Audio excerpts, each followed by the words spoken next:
Let's just quickly summarize for you what the External Affairs Minister S. Jaishankar has just said. He said that an attempt was made to evolve consensus, but that hasn't happened at the G20 so far. Attempts are still, of course, being made. Today is day one. Tomorrow is day two of the foreign ministers meet. But let me just read out exactly what our sources have told us pertaining to this particular story. It says, we spent about 45 minutes talking to each other.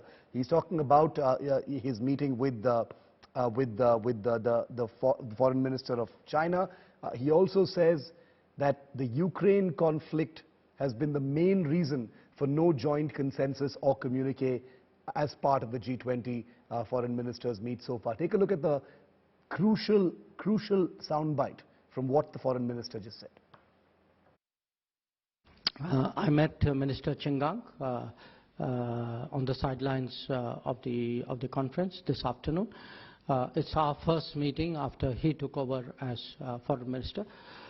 So we spent, I don't know, maybe about 45 minutes talking to each other. There are real problems in that relationship that need to be looked at, that need to be discussed very openly and candidly between us. That's what we sought to do today. We also had a brief discussion on what was happening in the G20 framework, but the thrust of the meeting was really on our bilateral relationship and the challenges in the bilateral relationship, especially that of peace and tranquility in the border areas. Okay, Gaurav continues to be with me. Gaurav, Dr. Jaishankar saying very clearly in no ambiguous terms that it is the Ukraine war that has been mainly responsible for the lack of any kind of consensus in the G20 foreign ministers meet so far. Today is day one, tomorrow is day two, Gaurav. Are we to understand that the delegations, the teams are still trying to work something out? Because Lavrov came out all guns blazing today against the Western delegations. Oh, he absolutely did. In fact, he hit out at some of the Western, leaders, given that some of them, according to him, boycotted or stayed away from the dinner. Some of them behaved, as he said, in a very difficult manner. But the effort, India's effort, has been to bring Russia and America at least on the talking table, on the dialogue table. And the External Affairs Minister responded to a question. There was some speculation that the Russian Foreign Minister and the American Secretary of State would be meeting separately away from cameras. He did respond that, well, there was some movement, but not in as many words.